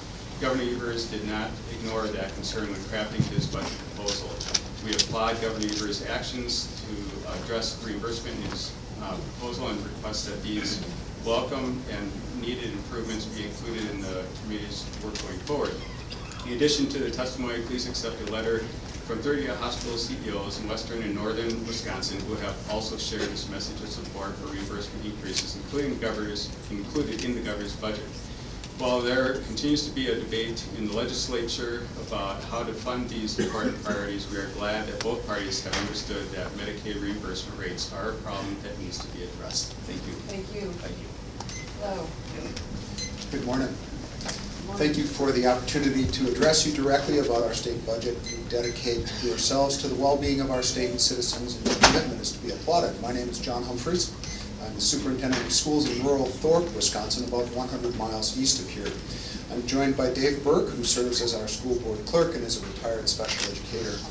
In Thorpe, I lead an excellent team of 75 staff who educate 600 children with an annual budget of about $7 million.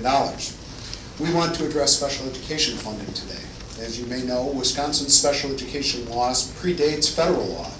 We can be proud to have led our nation's efforts to provide equitable services to children with disabilities.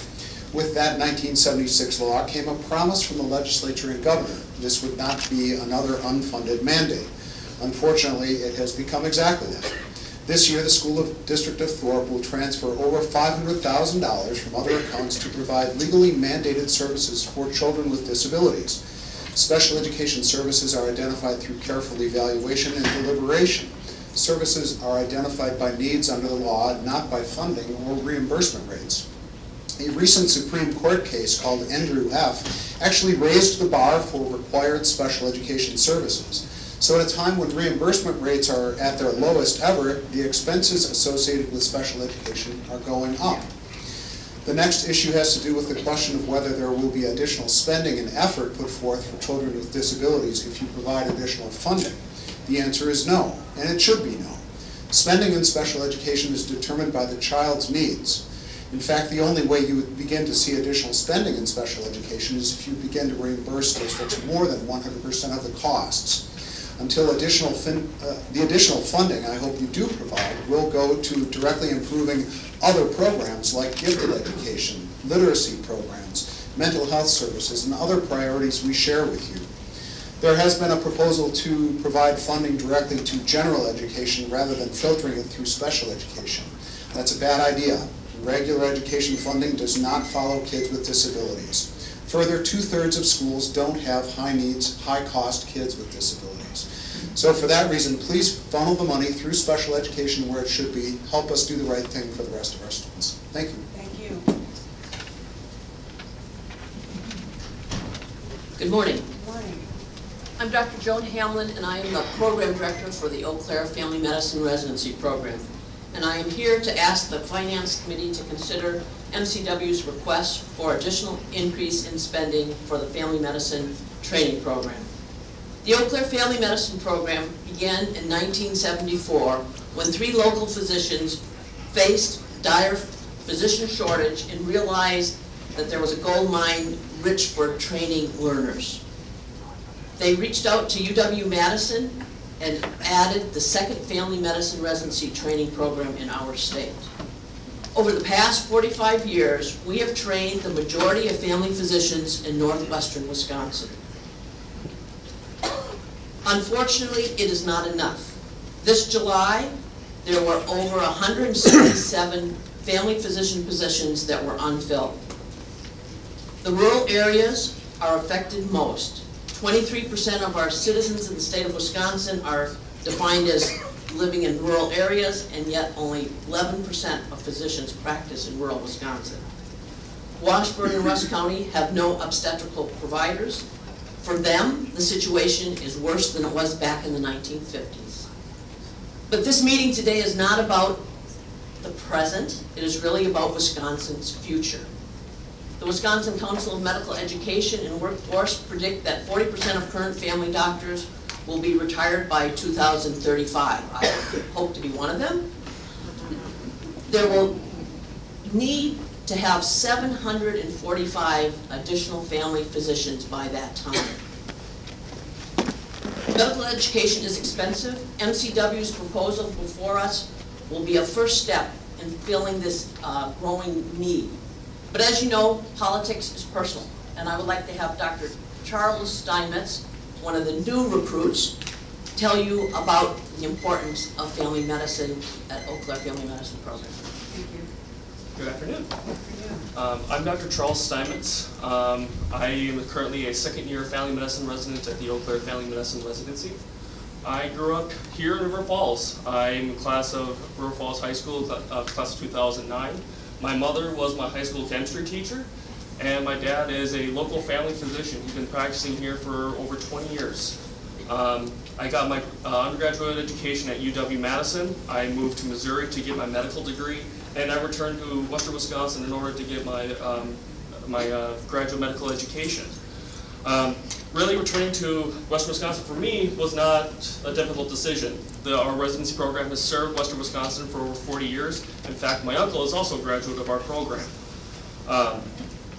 So, as many people don't know about residency programs, we see the most vulnerable patients in any area.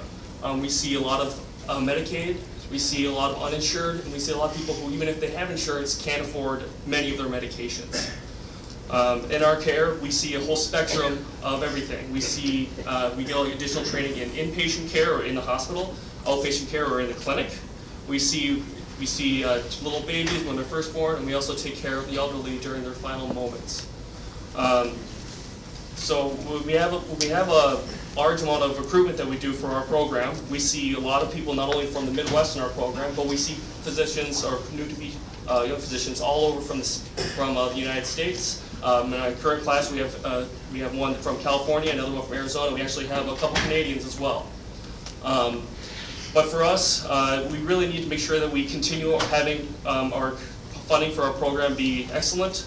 The proposal by NCW will allow us to recruit not only more additional faculty, but also additional residents to further fill the need of Western Wisconsin and the rest of Wisconsin for primary care physicians. Thank you for your time. Thank you. Go ahead. Good morning or good afternoon, whichever one it is. My name is Julie Underwood. I'm the former dean of the UW School of Education. Currently, I'm a faculty member in the School of Education and in the law school. Thank you for giving me the opportunity to have our group speak to you again today. I'm standing here today with Jill Gaskill, who is a board member, school board member in Pecatonica, and Duff Martin from Eau Claire, who is the current WEAC president. I was a member of the Blue Ribbon Commission for school funding, and I thank Senator Voss for creating that task force. And I truly thank Representative Kitchens and Senator Olson for chairing that commission. And I actually want to also thank all of those people who served on that Blue Ribbon Commission, including Senator Markline and Darling. Thank you for your service and your commitment to doing that. I'm also the board chair for the Wisconsin Alliance for Excellent Schools, which is the fiscal agent for the Wisconsin Public Education Network. You may have noticed some of our signage. It's in this particular capacity that I offer testimony today. Many of us are here today to support public education. We're here because we believe in our state. We're here because we have hope for our future.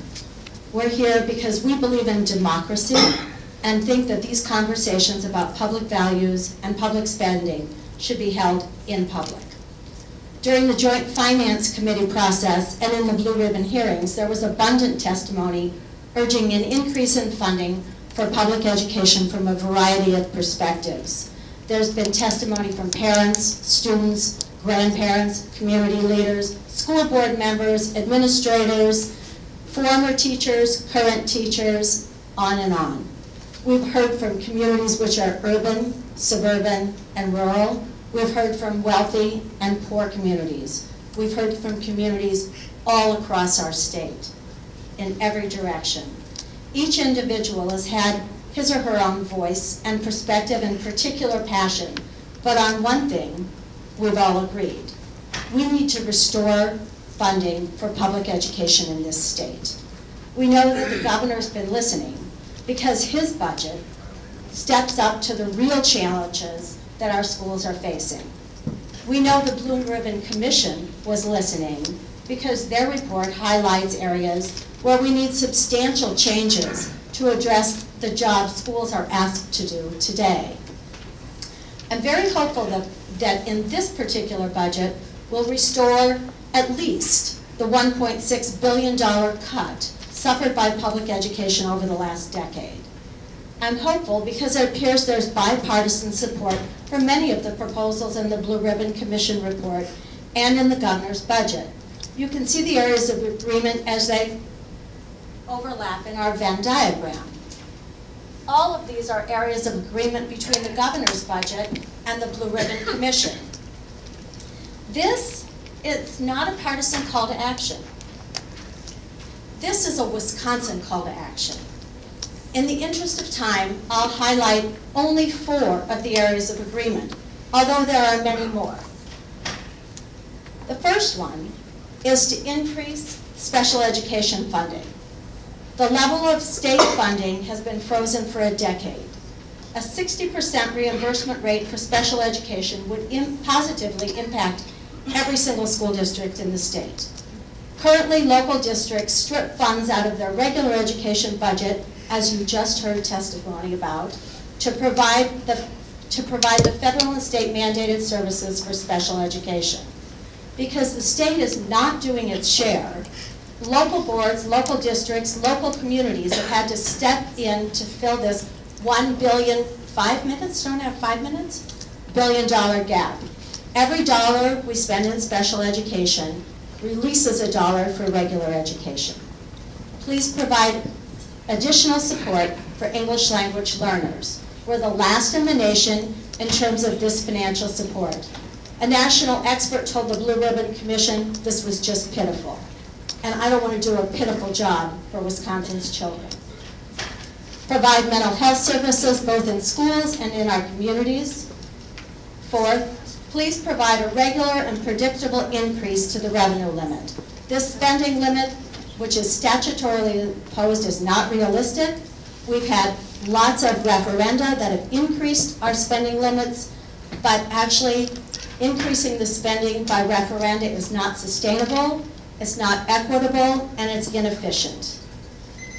Let's do this together for Wisconsin. Let's do this together for Wisconsin's children. 860,000 children are counting on you. Thank you. Thank you. If everybody, if there's an empty mic, please step up. My name is Jamie Benson. I'm the superintendent of the school district here in River Falls. I want to thank you for your service to Wisconsin and for allowing me the opportunity to speak on behalf of our children here today. Let me start with an invitation for all of you to pay a visit to our school or your local school district, as Shannon Zimmerman has done on many occasions here in River Falls. Come see why our district annually exceeds expectations on the state DPI report card, and you can come and see how our staff inspires and motivates students in ways that far exceed any measure on a report card. I'll also show you firsthand some of the challenges that we face. We take pride in educating our children, yet we need some help from all of you. Mental health. Please support the governor's proposed increase in funding for school-age mental health. We need help with our students experiencing trauma, stress, anxiety. Kids aren't different today. They're the same as they've always been. But the issues that they're exposed to are dramatically different than when you and I were their age. And we need to provide them some new supports. $200 per pupil increase. Please support that proposal from the governor in each year of the biennium. The importance of these increases in per pupil revenue allows our district to simply finance general operations. Provide some modest cost of living increases to our professional staff. We also struggle to maintain our teaching and support staff force. We need to offer appropriate wages and benefits to attract and retain. Also would like you to please consider special education funding. We spend $4.7 million on special ed services, and we proudly love and serve all of our students. But we have to transfer $3 million from Fund 10 over to Fund 27 to educate our special needs students, and it removes that funding from other important areas that exist in our district. I'd also welcome you to please consider increasing funding for English learners, eliminate current restrictions on hiring retired educators, and support the age 21 vape laws. Vaping is not a problem, it is an epidemic. Thanks again for your time, I appreciate the opportunity. Thank you. Hello. Thank you, Co-Chair Darling, Co-Chair Nygren, and members of the committee. I sincerely appreciate the opportunity to testify today. My name is Christy Berger, and I am the General Manager of NTEC, also known as Nelson Communications Cooperative, based in Durand, Wisconsin. I am also Vice President and President-elect of the Wisconsin State Telecommunications Association. I'll begin my testimony with a thank you for the committee's previous support of the Broadband Expansion Grant Program. As you determine the grant program funding in the current budget, I ask you to also consider targeted personal property tax relief to facilitate additional broadband investment. Specifically, a proposal in development by Senator Markline and Representative Quinn would encourage broadband investment in rural and underserved areas using a targeted property tax exemption. I also want to applaud the committee for the steps taken in the last biennial budget to fund the EZNet as a critical step towards next generation 911. Please continue Wisconsin's transition to next generation 911 with the creation of a competitive grant program to support PSAP equipment upgrades. Finally, the municipal broadband provisions in Governor Evers' budget are an area of concern. I request that the committee maintain the reasonable transparency measures that exist under current law. Current law allows for citizen input and a transparent review of costs and risks borne by taxpayers. Again, thank you for your time and the opportunity to testify today. Thank you. Good afternoon. I'm Ann Katz. I'm Director of Arts Wisconsin, the state's community cultural development organization. I'm here to ask you to support investment in the state's creative economy, which is an investment in our future. Specifically, SB 82 and AB 66 are bills that are in front of the legislature right now. That is they are an investment in economic growth, workforce development, education for the 21st century, and community health and well-being, all things that we've talked about today at this hearing. I'd like to introduce my colleagues Jeff McSweeney from the Mabel Tainter Center for the Arts in Menominee and Cheryl Mablethorpe from the River Falls Community Arts Space, who will talk about how this kind of investment impacts their communities. Thank you, Ann. Good day, I am Jeff McSweeney, Executive Director of Menominee's 130-year-old Mabel Tainter Theater, Wisconsin's most beautiful theater. Thank you for this opportunity to speak in support of the statewide creative economy development program represented in Senate Bill 82 and Assembly Bill 66. Being an Illinois refugee, I moved here in June of 2018, I so appreciate Wisconsin's open arms and enthusiasm for opportunity. I am incredibly impressed by not only the creativity of individuals, associations, and nonprofits, but the businesses I work with who understand the arts as a crucial recruitment tool for prospective employees, as well as a retention resource for individuals and families, ensuring the business's long-term success and thus Wisconsin's. This effort you're exploring will help Wisconsin identify, strengthen, and expand its impressive creative resources by bringing focus for local programs, workforces, and businesses, leading to sustainable job growth, a growing talent pool, and community vitality. According to the U.S. Bureau of Economic Analysis and the National Endowment for the Arts, the creative sector contributes 4.3% to the nation's GDP, compared to Wisconsin's 3.1%. The Creative Economy Development Program provides the state the opportunity to catch up. My experience since moving here has exposed me to dozens of creative organizations in western Wisconsin that have limited or non-existent staff. These organizations are already established but are in dire need of support and path to collaboration, resulting in even stronger regional communities. With the guidance of my board, I direct and execute the vision for the Mabel, which is built on strong collaborations with the Menominee Theater Guild, Dunn County Historical Society, Menominee Tourism Commission, and numerous businesses, and UW Stout, amongst others. The Mabel's long-term success is dependent on working with these and other creative economic groups. Well, Wisconsin will lead in the 21st century by investing in the arts, culture, and creativity, integral to its long-term economic success. This investment is a critical strategy for the state and all of its communities to compete in the national and global economies, educate our students, engage residents, and to develop, attract, and retain entrepreneurs, as well as highly skilled workforces through healthy, vibrant communities where people desire to live, work, learn, and play. Thank you again for your time and consideration. Thank you. My name is Cheryl Maplethorpe. I'm the Vice President for the River Falls Arts Foundation, which is called Community Art Base, known as CAB. Thanks for holding the hearing here in River Falls. We hope to see more of that. I'm here to testify in favor of Senate Bill 82 and its companion Assembly Bill 66. These bills establish the Creative Economy Development Initiative Grant, which would be administered by the Arts Board in the Department of Tourism. Art is important. I think that art is what differentiates human beings from other animals. It's the manifestation in our brain of the ability to imagine things that don't exist and to create them. Those abilities allowed us to imagine that we could walk on the moon, and we did. I think that is based on our ability with art, and art develops that creativity and innovation. Already, the testimony we've had in this room talks about creativity and innovation. A gallon of milk that can sit on a shelf for 3 months without refrigeration and not turn bad. Taking phosphorus out of sewage and using that as fertilizer. All of the medical innovations and techniques that you've heard of.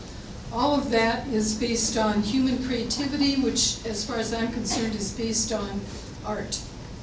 And therefore, again, I'd like to support Senate Bill 82 and Assembly Bill 66. Thank you. There are three We were a waitlist family. My son was a number on a list that was in existence for over a decade. Members of the committee, thank you for being here today. My name is George Zaski. I'm from River Falls. I'm the parent of an adult son with a cognitive disability. I'm also a second-term member of the St. Croix Council on Aging and Disabilities. I picked up some friends for support on the way, so I still only get 2 minutes. But it's nice to have behind me. Yes. Those opening sentences were from my closing section of testimony 2 years ago in front of this committee. A couple of weeks ago at a council meeting, I was invited to go down to Madison for the Health and Human Services Day at the Capitol. I was reviewing the position papers that were going to be discussed at the legislative visits. Children and family aids, youth justice services, mental health, all very worthy issues, and I support them. I got to the last position paper, children's long-term care.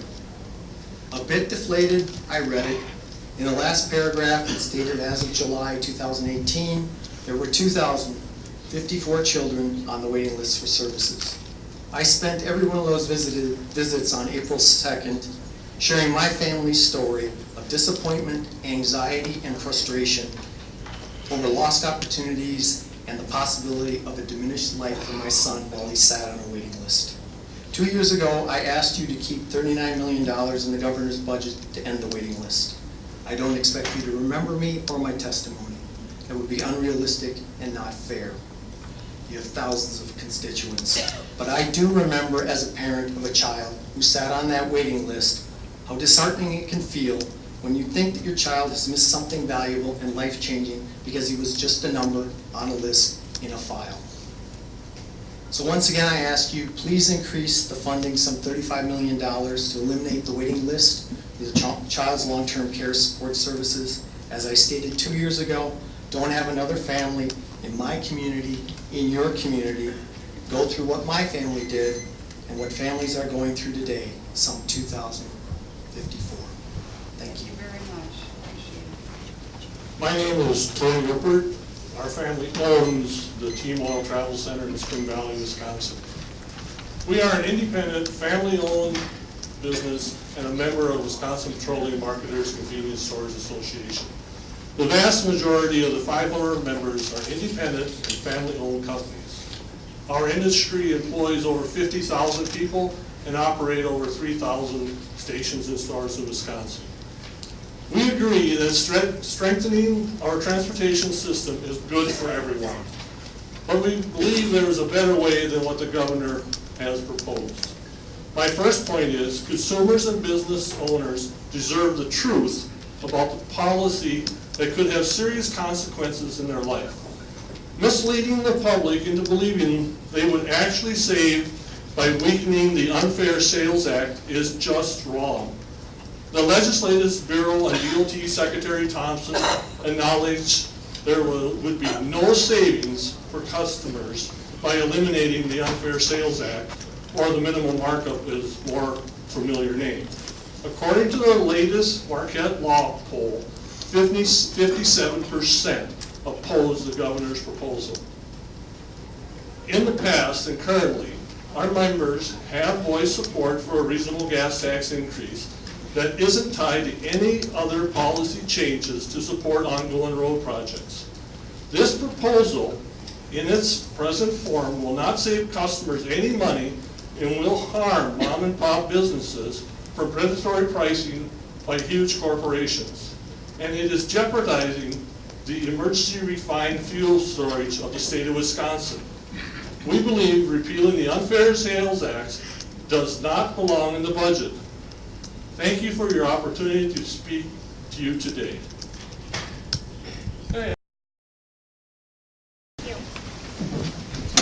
Hi, I'm Leslie Gorman. I'm from Eau Claire. But I grew up in Iowa and I had an idyllic childhood education. I expected the same for my own kids in Eau Claire. But as my kids started school, I noticed a lot of teachers leaving our school district and leaving the profession altogether. I got involved to see what I could do to help keep great teachers. And that's when I learned about revenue caps, a fair funding formula, vouchers, charter school scams. My district is the 8th largest in the state, but 221st in funding. My 4th grader, I feel his education is not as good as what his brother got just 2 years ago at the same school.